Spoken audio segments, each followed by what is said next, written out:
Aos poucos a sinagoga ficara deserta sob o calor ardente das primeiras horas da tarde. Saulo sentou-se num banco tosco e chorou.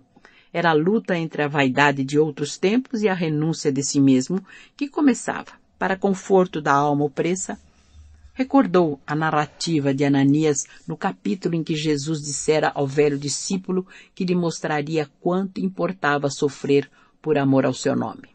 Acabrunhado, retirou-se do templo em busca do benfeitor a fim de reconfortar-se com a sua palavra. Ananias não se mostrou surpreendido com a exposição das ocorrências. Vejo-me cercado de enormes dificuldades, dizia Saulo, um tanto perturbado. Sinto-me no dever de espalhar a nova doutrina, felicitando os nossos semelhantes. Jesus encheu-me o coração de energias inesperadas, mas a secura dos homens é de amedrontar os mais fortes. Sim, explicava o ancião paciente, o Senhor conferiu-te a tarefa do semeador. Tens muito boa vontade, mas que faz um homem recebendo encargos dessa natureza? Antes de tudo, procura juntar as sementes no seu mealheiro particular para que o esforço seja profícuo. O neófito percebeu o alcance da comparação e perguntou, mas que desejais dizer com isso? Quero dizer que um homem de vida pura e reta, sem os erros da própria boa intenção, está sempre pronto a plantar o bem e a justiça no roteiro que perlustra, mas aquele que já se enganou ou que guarda alguma culpa tem necessidade de testemunhar no sofrimento próprio antes de ensinar. Os que não forem integralmente puros ou nada sofreram no caminho jamais são bem compreendidos, por quem lhes ouve simplesmente a palavra. Contra os seus ensinos estão suas próprias vidas. Além do mais, tudo que é de Deus reclama grande paz e profunda compreensão. No teu caso, deves pensar na lição de Jesus, permanecendo 30 anos entre nós, preparando-se para suportar nossa presença durante apenas 3. Para receber uma tarefa do céu, Davi conviveu com a natureza, apacentando rebanhos. Para desbravar as estradas do Salvador, João Batista meditou muito tempo nos ásperos desertos da Judéia. As ponderações carinhosas de Ananias caíam-lhe na alma opressa como bálsamo vitalizante. Quando hajas sofrido mais, continuava o benfeitor e amigo sincero, terás apurado a compreensão dos homens e das coisas. Só a dor nos ensina a ser humanos. Quando a criatura entra no período mais perigoso da existência, depois da matinal infância e antes da noite da velhice, quando a vida exubera energias, Deus lhe envia os filhos para que com os trabalhos se lhe enterneça o coração. Pelo que me has confessado, é possível não venhas a ser pai, mas terás os filhos do Calvário em toda a parte. Não viste Simão Pedro, em Jerusalém, rodeado de infelizes? Naturalmente encontrarás um lar maior na terra, onde serás chamado a exercer a fraternidade, o amor, o perdão. É preciso morrer para o mundo para que o Cristo viva em nós. Aquelas observações tão sadias e tão mansas penetraram o espírito do ex-rabino como bálsamo de consolação de horizontes mais vastos. Suas palavras carinhosas fizeram-no recordar alguém que o amava muito. De cérebro cansado pelos embates do dia, Saulo esforçava-se por fixar melhor as ideias. Agora se lembrava perfeitamente. Esse alguém era Gamaliel. Veio-lhe de súbito o desejo de se avistar com o velho mestre. Compreendia a razão daquela lembrança. É que também ele, pela última vez, lhe falara da necessidade que sentia dos lugares ermos para meditar as sublimes verdades novas. Sabia-o em Palmira, na companhia de um irmão. Como não se recordara ainda do antigo mestre que lhe fora quase um pai. Certamente Gamaliel recebê-lo-ia de braços abertos, regozijar-se-ia com as suas conquistas recentes, dar-lhe-ia conselhos generosos quanto aos rumos a seguir. Engolfado em recordações cariciosas, agradeceu a Ananias com um olhar significativo, acrescentando sensibilizado. Tens razão. Buscarei o deserto em vez de voltar a Jerusalém, precipitadamente, sem forças talvez, para enfrentar a incompreensão, dos meus confrades. Tenho um velho amigo em Palmira que me aconselhara de bom grado. Ali repousarei algum tempo até que possa internar-me pelas regiões ermas a fim de meditar as lições recebidas. Ananias aprovou a ideia com um sorriso. Ainda ficaram conversando longo tempo, até que a noite mergulhou a alma das coisas no seu velário de sombras espessas. O velho pregador conduziu, então, o novo adepto para a humilde reunião que se realizava nesse sábado de grandes desilusões para o ex-rabino. Damasco não tinha propriamente uma igreja, entretanto contava numerosos crentes irmanados pelo ideal religioso do caminho. O núcleo de orações era em casa de uma lavadeira humilde, companheira de fé, que alugava a sala para poder acudir a um filho paralítico. Profundamente admirado, o moço tarcense enxergou ali a miniatura do quadro observado pela primeira vez quando tivera a curiosidade invencível de assistir às célebres pregações de Estevão em Jerusalém. Em torno da mesa rústica juntavam-se míseras criaturas da plebe que ele sempre mantivera separada da sua esfera social. Mulheres analfabetas com crianças ao colo, velhos pedreiros rudes, lavadeiras que não conseguiam conjugar duas palavras certas, anciães de mãos trêmulas, amparando-se a cajados fortes, doentes misérrimos que exibiam a marca de enfermidades dolorosas. A cerimônia parecia ainda mais simples que as de Simão Pedro e seus companheiros galileus.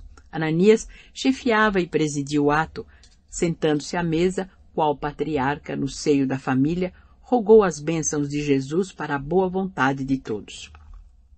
Em seguida, fez a leitura dos ensinos de Jerusalém, respingando algumas sentenças do Mestre Divino nos pergaminhos esparsos. Depois de comentar a página lida, ilustrando-a com a exposição de fatos significativos do seu conhecimento ou da sua experiência pessoal, o velho discípulo do Evangelho deixava o lugar, percorria as filas de bancos e impunha as mãos sobre os doentes e necessitados. Comumente, segundo o hábito das primeiras células cristãs do primeiro século, ao memorar as alegrias de Jesus quando servia o repasto aos discípulos, fazia-se modesta distribuição de pão e água pura em nome do Senhor.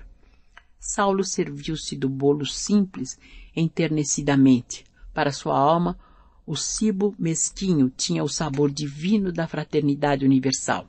A água clara e fresca da bilha grosseira soube-lhe a fluido de amor que partia de Jesus, comunicando-se a todos os seres.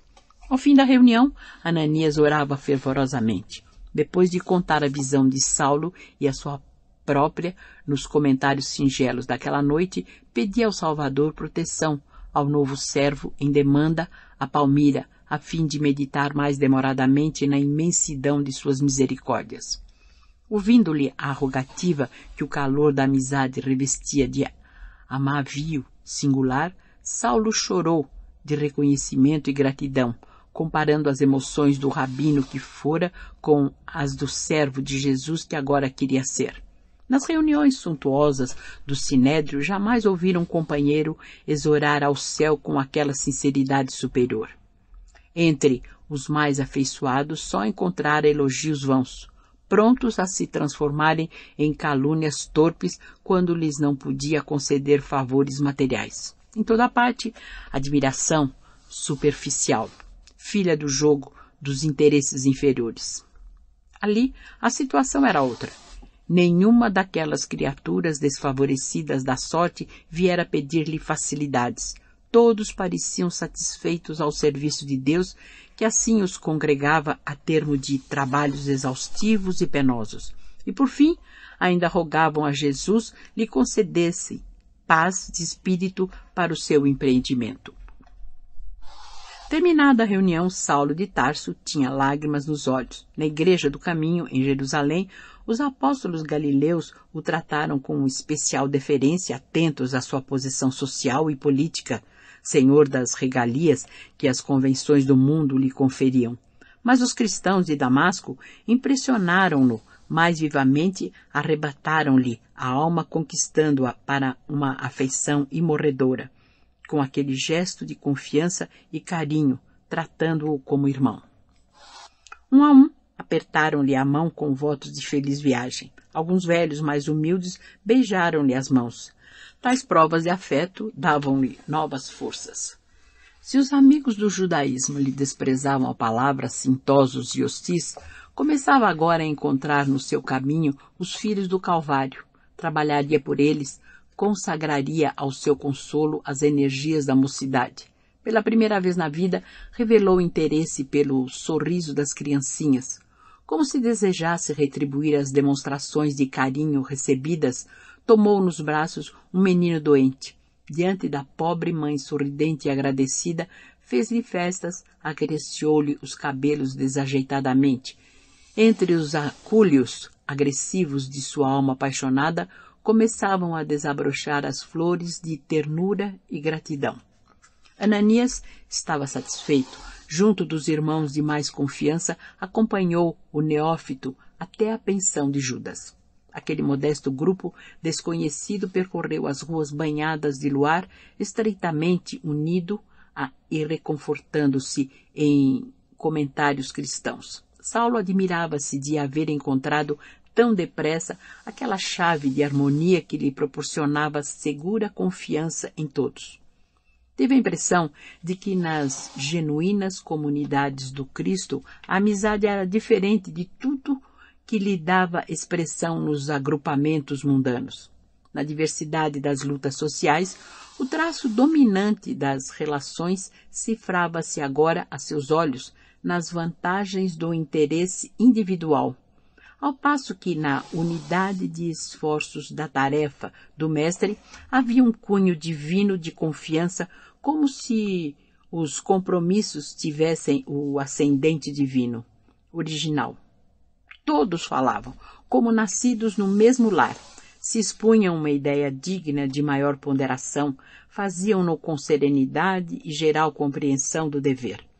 Se versavam assuntos leves e simples, os comentários timbravam franca e confortadora alegria.